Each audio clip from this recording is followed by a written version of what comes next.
Hey, y'all, welcome to Musical Miles Podcast, where live music and great stories take center stage. Today's episode is brought to you by our friends at TETON Guitars. Whether you're picking tunes around a campfire or taking the stage at your favorite honky tonk, TETON Guitars delivers rich, soulful sound built for the journey. Learn more at tetonguitars.com. Now let's dive into some music and memories.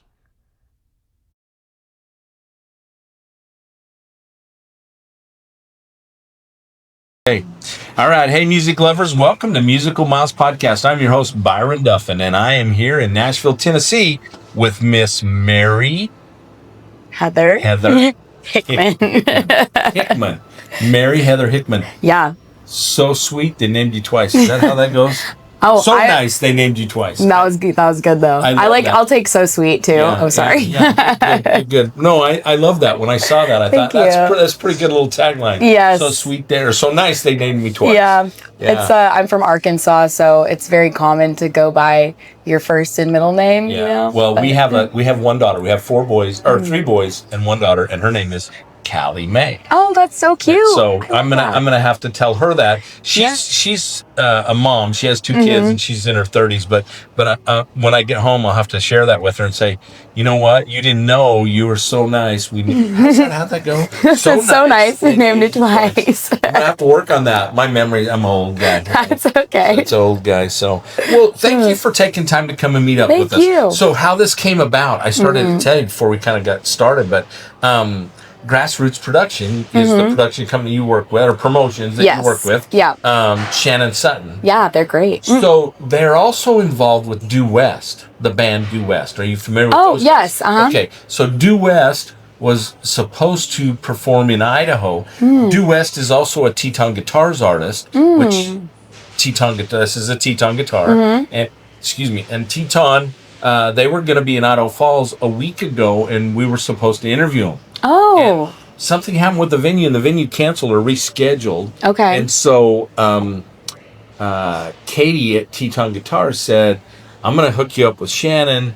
She'll get you an interview with them in Nashville. Well, they're not even going to be back in Nashville till Monday, and we're flying out today. Oh, so we've been here since Monday. Have y'all enjoyed your trip? Oh, my gosh. It has been such a crazy, crazy experience, and we have met some really, really cool people. That's awesome. Yeah, we got to go to the Opry last night. That's so fun. And Vince Gill. Oh, my gosh. John Party. Wow. Ashley McBride. That's a great lineup. Oh, you went on a great day. Yeah. And then after the show, we got to go back with the part of the crowd with John Party. Oh, that's exciting. So he put on more of a show after the show than he did on stage. Yeah, he's fun. He's fun. Cool. I got to be in one of his music videos a couple years back, and that was like such a fun experience. Oh, I can only imagine. Yeah, he's an interesting character. Yeah. I think he's a handful. Oh yeah, good time. Because I follow him on social media too, and he's always posting funny videos and stuff. So you were born in Arkansas, grew up in Dallas. So right outside Dallas. What town? Frisco. Oh yeah. Yeah. Been to Frisco. I know all that country. Oh, nice. Yeah, we just did a trip through there in October. We did a 2-week trip through Texas. So we spent some time in Austin, New Braunfels, San Marcos. Oh, that's a fun area too. Oh, it's such a cool place. We actually did 3 interviews in Green Hall. Oh my gosh! Yeah. Wow, that's such an iconic. That's venue. A great place. And we like to feature venues when we get the opportunity. You know, we mention them a lot, but like we need to come back and do a feature on the Ryman. Oh, we need to do a feature on the Opry, and we also need to do a feature on the Bluebird. That would be great too. And the listening room. We got to go to the listening room cafe. That's a great one. Yeah. That was really cool. We Leslie Satcher and I write with Leslie sometimes. She's incredibly talented. And I got to meet her. Yeah, she's wonderful. She did the Red Lodge Songwriter Festival last year in Montana, and we were involved with those guys with the podcast. So we're going to go up, and they've actually asked me to interview some of the artists on stage. Amazing. So during that deal, so we're excited. Yeah. But we got to interview some of the songwriters for the Vegas deal. We got to interview some big time producers. Roger Murrah, who's a Hall of Fame songwriter and producer, and had his own publishing company. It's just cool. Yeah, that's a great trip. Y'all done a lot in a short amount of time. Yeah. Plus, we spent some time in Franklin the other night. We went to, just out of luck, some kids in a bar told us you need to go over to Kimbrough's. Oh, yep. To the picking parlor. And what a cool experience that was. We spent most of the evening on the porch. Yeah. Because it was open mic night, and everybody brought their guitars and mandolins and keyboards, and they sat on the porch and played. Man, I haven't been there in forever, but that reminds me that I need to go back. You gotta go back. And Tuesday night's tonight. That's open mic night, but I couldn't believe it. Everybody just kept coming, and when we got there was two guys out, or maybe one with a guitar, and then another guy shows up with a guitar and a mandolin, and then somebody brought a keyboard, and somebody's got a tambourine. Nice. It was just a hoot. That sounds so fun. We loved it. Love that. So how'd you end up here in Nashville? So tell us your story. Kind of a little bit of a long story, but I was born in Arkansas, but then we moved to Texas when I was young, like 5, and grew up in Texas. Always loved singing. My mom, once she realized that was kind of my hobby, my interest, she started letting me sing at all the little Opries around Texas. Okay. So like Johnny High's and Grapevine Opry and all those kind of little places. I got some experience being on stage with a band from a very young age. Right. And so kind of just always grew up loving singing. My dad was very into classic country music, Johnny Cash, Willie Nelson. Did they play or sing, your parents? So my mom can't sing at all. She is she knows, she cannot sing. My dad is a great singer, but just kind of did it casually. But not musical. Yeah, did he play a guitar or anything? He learned a little bit of guitar but not like a great guitar player, very basic. But my dad's father actually was a great songwriter and a great guitar player. So I always think, I never met him. He passed away before I was born, but I'm like, it's in the family. Yeah. And of course, all my family grew up singing in church and all that kind of stuff too. But grew up singing in Texas and then eventually ended up moving to Arkansas, back to Arkansas for college. I went to University of Arkansas. Okay. And while I was there, I started a band, and we played kind of the Arkansas, Oklahoma, Texas circuit. Okay. And started having a good amount of success with that band, and we booked some big shows, and I started writing all the songs for the band because we wanted to start playing original music. We were kind of a cover band to start, and I was like, I really like songwriting. I'm going to write some songs. And after I graduated from college, it kind of felt like the next natural step for me was to move to Nashville. Sure. And I mainly did that for songwriting. I wanted to move here and write songs for other artists, and that was kind of what I thought my path would be. And then COVID happened, and it shook everything up. Yeah. Nobody was really co-writing anymore.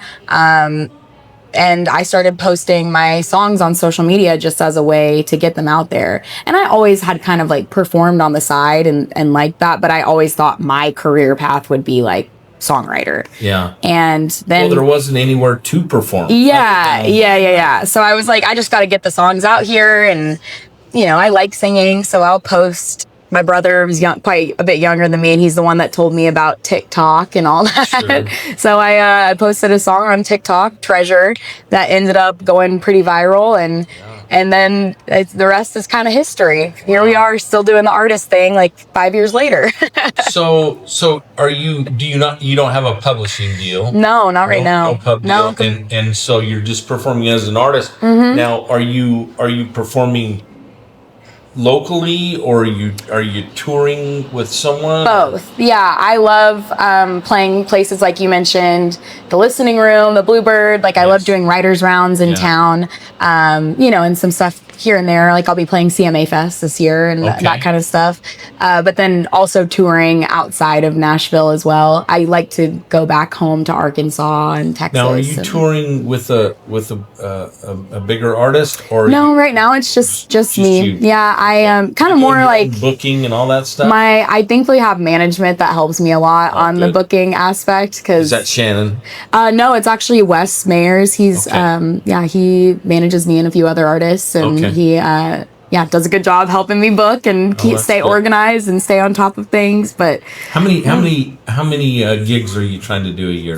Well, recently I've been working on my EP project, so I kind of took a little bit of time off from touring just to really focus on recording, writing the songs. You know, I feel like if you're on the road so much, you don't have as much time to like really hone in on the writing part. What's been interesting about that, even some of these bigger artists, they don't have time either. So you know what they do? They write on the road. I know. They get the songwriters to come in. So exactly. Those that co-write with, they call them up and go, okay, get your butt out here we got some songs to write. I'm hoping I get there one day where I can be like, hey, I'm over here, come on the bus, you know? Yeah. But right now, it's hard to get writers to be like, hey, why don't you come out with me in my van? Yeah, but so I kind of focused this year on just writing and recording and getting everything together for the EP, but I'm ready to get back out on the road. I definitely miss it. So well, you've had some really good success on with the internet, obviously with TikTok. You had Treasure that did go viral. You were featured on Bobby Bones, on the Bobby Bones show, which is cool. Yeah, it was really cool. Was Bobby a good interviewer? Well, it was more of like a spotlight thing. So they played my song all week and talked about it and all that. But I actually didn't get to... You didn't get to sit down? No, I didn't get to sit down with him. But I have met him. He's also an Arkansas guy. Yeah, right. Yeah, right, yeah and he's super nice. So, yes. Cool. Yeah. Well, I know he's a local guy. Now, well, he lives here in Nashville now and does his show. Top 30 on Music Row breakout chart. Yeah, that was cool. Super cool. 5.2 million streams. But your new your debut EP is Now You Know, right? Mm-hmm. Okay, and your first single is Denim on Denim. Yeah. Yeah, I listened to it this morning. Oh. Yeah. So, well, tell us what else you got coming on this. What's your next single that's going to release? So the EP. Yeah. How many do you have? Sorry. So it's a 6-song EP. Okay. We're going to do a few singles off of it first, and then the whole project will come out end of July. So excited about that. Okay. Yeah, but we've got a few singles lined up first. Yeah. The next single is a song called Enemy, and it's kind of more of like a personal song, which is a little different for me. I do a lot of storytelling songs, and you're a little irreverent. Yeah. Is that okay if I? I take that with pride. So, what was oh my gosh, what was your tell me some of the other singles you have. Baptist Parking Lot. That's probably, I was thinking that would, if you said irreverent, I was probably thinking that one. Yeah.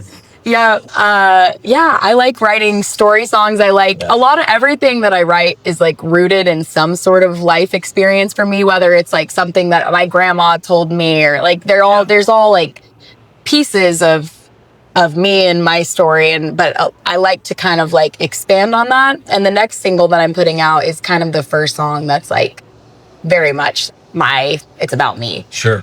Which is a little scary. You can't hide behind this is fictional. You're very vulnerable in that situation. Right? Yeah. And so, but the cool thing about it is that songwriting is storytelling, in my opinion, in the truest form, and it's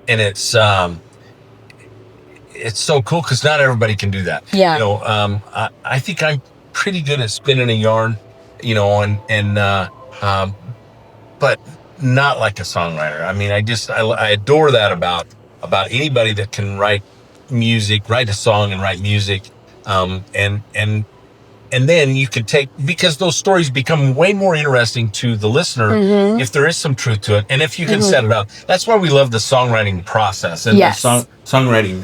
So have you written much with others? Or are you co-writing a lot? Or? Yeah, I co-write. I do both. Like I solo write, but I also love co-writing. That's why I love being in Nashville. It's such a collaborative place, and I'm lucky to write with some amazing people.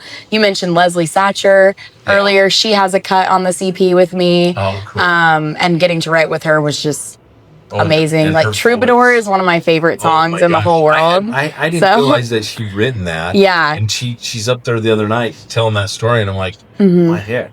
You know, we've gotten better at, because of the podcast and because we're interviewing so many artists, we've gotten better at following up and understanding, you know, who wrote what and who co-wrote, and you go, really? Yeah. They wrote that. So anyway. Yeah, super cool. So I do both. Solo writing, which I think is important to, you know, just to keep you sharp in the songwriting process, but I also love collaborating, and I have very lucky to work with great people. So what's that process like for you? I mean, where you don't have a pub deal. So for our listeners to understand, we've learned a lot more about this, but if you have a publishing deal in Nashville, you get up every morning and you go to work just like a real job. I mean, it is a real job. They literally go into Curb Records the other day. We were at Curb and did some interviews there.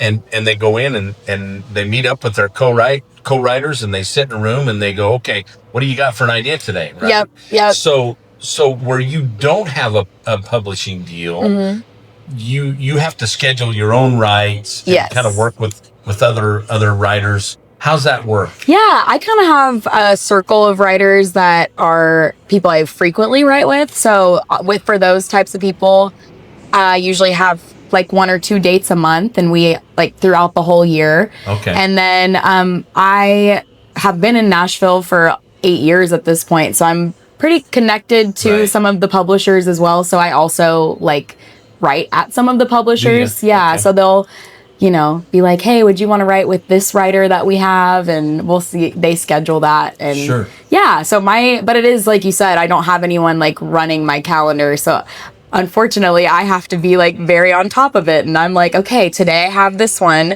at this time, and I got to stay kind of strict about it. You have to be focused, right? Yes. Which I'm very type B. So that's hard for me, but I've managed. And we talked a little bit about you doing, you know, touring and gigging and doing some of that stuff. Doing other than some local, like the Bluebird and the Listening Room and some of those. Have you played down on Broadway at all? I stayed away from it. I haven't, and the only reason is because I mentioned earlier that I had a band in college, and we were a cover band mostly. We played lots of cover shows, and that is so fun. And I still to this day will throw in like a couple covers if I'm playing a show somewhere. But for me, I really like playing the songs that I've written. And that's that the focus. Go on Broadway. No. Those bands are there to play covers. 100%. Exactly. Which is so fun, and I love to go on Broadway. And occasionally here and there, you know, somebody calls me up and they need someone to come help out at a Broadway show. I'm always willing, but it's I feel like I've done the cover band thing for a long time, and I'm ready to just play my own music. Well, so who really inspired you musically? Oh, so many people. Like I said, my dad played a lot of the classics growing up, so I listened to a lot of like Willie Nelson and Johnny Cash, Merle Haggard, Waylon Jennings. But then once I kind of got to explore what type of music I liked, I started listening to a lot of like the Chicks and Martina McBride and Faith Hill and Shania Twain, all those like female artists, and definitely draw some inspiration there. So I feel like I have a good dose of like an understanding of the classics, but also the 90s country vibe. And then even like now I love Miranda and Casey Musgraves and all those. So I pull a lot of inspiration from them too. Yeah. So have you had the opportunity to work with any big stars since you've been here? Yeah, I've had I've gotten to over the years open for some really cool people like Eli Young Band and Hank Jr. and all sorts of Toby Keith back in the day, and gotten to meet some great people. I also have met like a lot of artists here, and even even have gotten to like play rounds with some big artists before they popped off, which is cool.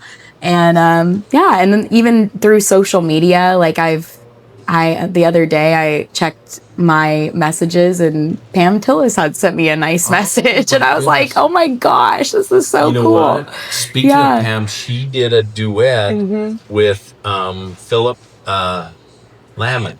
Philip is a songwriter. Oh, cool. But he just released a new album. Cool. And she did a duet with him on one of his songs, and Darius Rucker did a duet with him. Oh, cool. On there. But and Lee Bryce produced it. Oh my gosh! Wow, that was a great interview and a great story. I bet. Yeah. He's very interesting, and he's been here a lot of years as well. So. Yeah, it's always cool when you get to like, I don't know, when somebody that you admire and have grown up listening to is like, oh, you're doing a good job, keep going. you know? Well, that always and it's fun even for us, even for me when I can sit across the couch from someone like yourself, but even Buddy Cannon, who's an icon in this town. And last night I sent Marla, his daughter, because she lined it up, sent her a text, said, hey, thanks, your dad was a great interview, we had a great time. He said you're really good at your, and I love that, which you are. Yeah. But I love that because and I have interviewed Marla too, but to have those guys, it means a lot. To say, hey, you're doing a good job. I agree. And so I really enjoy that. But it's fun to get to meet the people, because really, honestly, everybody in this town's just like you and I. You've been here a long time. You've got to meet some of them and work with them. And we're fortunate we've got to meet some pretty good, in our world, the artists that we think are pretty big. Cody Canada, you know who Cody is, Cross Canadian Ragweed. They just had a huge reunion deal in Stillwater, Oklahoma. I don't know if you heard about that. Oh, no, I didn't know that. That's awesome. Yeah, so Cross Canadian Ragweed had a reunion, and they did 4 nights at Oklahoma State University, Stillwater. Boone Pickens Stadium sold it out, 180,000.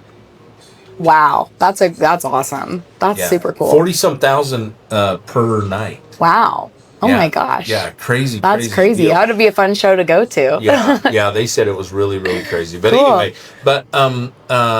so it's been fun, and most everybody's very, very accommodating, cordial. So, well, cool. So, where you going from here? I mean, you're just gonna keep doing your thing and working on the EP. Yeah, I'm gonna keep releasing singles. We've got, like I said, some singles lined up, and then the full EP will come out later in the summer. And just kind of right now promoting that, doing interviews. I just did a radio tour last month. On your social media. Yes. Yeah.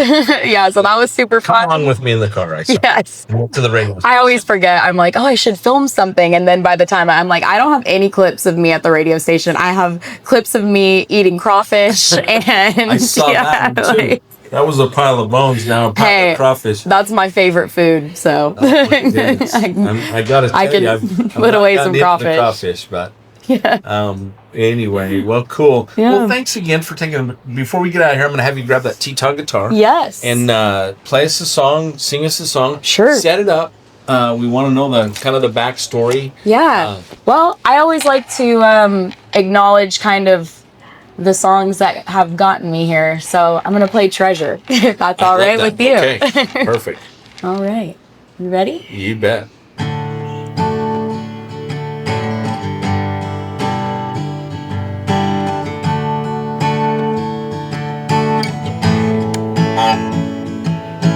He looks like he's bad news. 6'5" with a couple tattoos, a smoking habit and a drinking problem. Sounds like he's my Prince Charming. Blames his on his checkered past, like his DUI from his last relapse. If he spent a couple nights in county jail, somebody get me a wedding veil. I can't change them, can't fix them, but damn, I sure can pick them. Pick up the tab when they ain't got a dime. Picking up problems that ain't even mine. Picking them up even though I know better.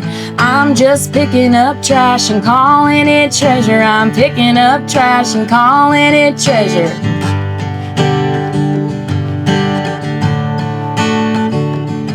I tried making nice with the yes-ma'am types, the kind I know my mama likes. But I like good times, not good manners, so I go on back to my low standards. and pick up the tab when they ain't got a dime. Picking up problems that ain't even mine. Picking them up even though I know better. I'm just picking up trash and calling it treasure. I'm picking up trash and calling it treasure.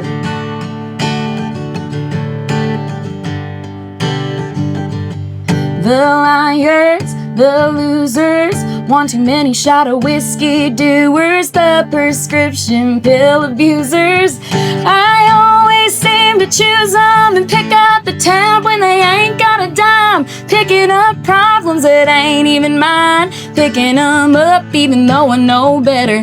Picking them up even though I know better. Picking up the tab when they ain't got a dime. Picking up problems that ain't even mine. Picking them up even though I know better.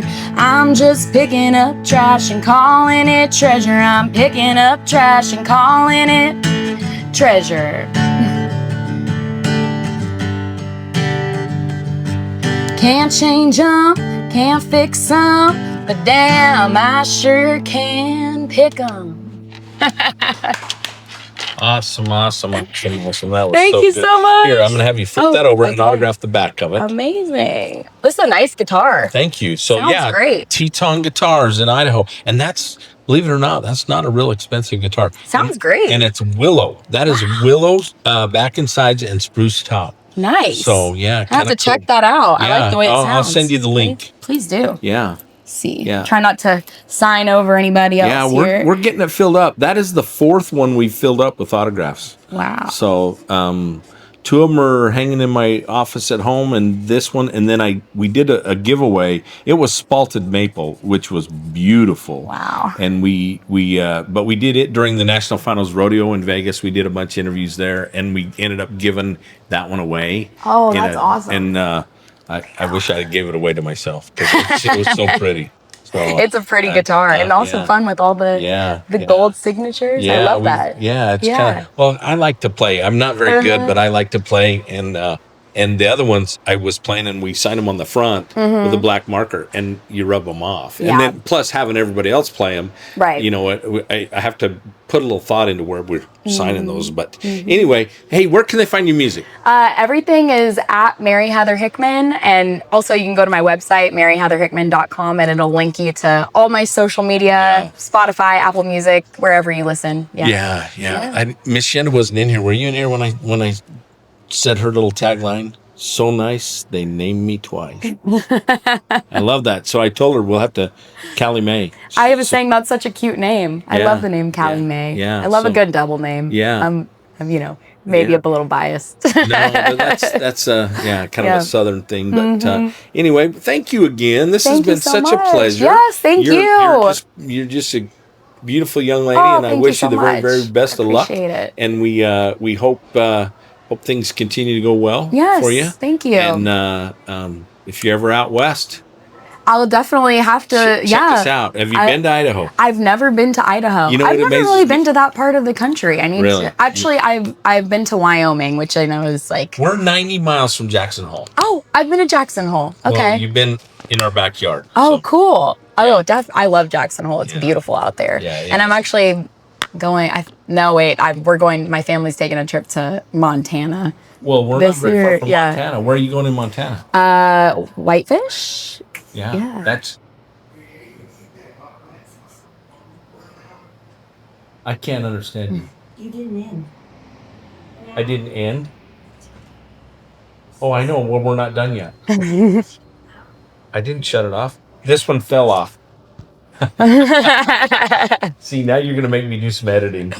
No, it'll be fine. The producer's back here waving her arms at me. So hey, she's doing a good job. She doesn't think I know what I'm doing. So, but no, if you come out. So Whitefish, they have a songwriter festival in Whitefish. Oh, okay, cool. In September. I don't remember the dates. I'll have to see if I can get in contact with somebody. If you know anyone, let me know. I do. Because we went up there and did interviews last year. Fun. We go, and we're going again this year. Okay, cool. So great people. Carrie Klepper. I'm excited to go. And Joe Smith. And Joe Smith lived here.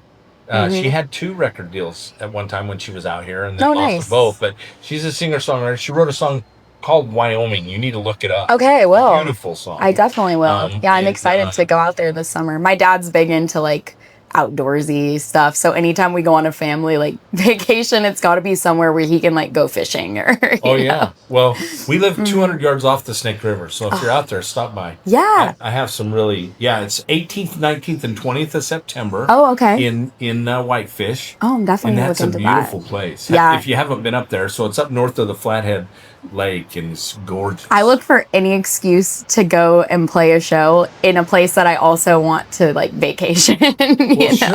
Sure. Well, yeah. Well, we know some venues around, so even in Southeast Idaho. Cool. So if you think you're gonna be that way, holler at us. I will. I definitely will. Yeah. So cool. Like I said, I'm ready to get out there and start playing these songs. So. Yeah. Well, good. Well, thanks again. This has been a lot of fun. We look forward to it. And all right, for Musical Miles Podcast, I am your host Byron Duffin here with Mary Heather Hickman. Yes. Thank you so much. This was so fun. Well, thank you. Yeah. Very nice to meet both of you guys. All right. Well, we'll see you somewhere down the road. Adios for now.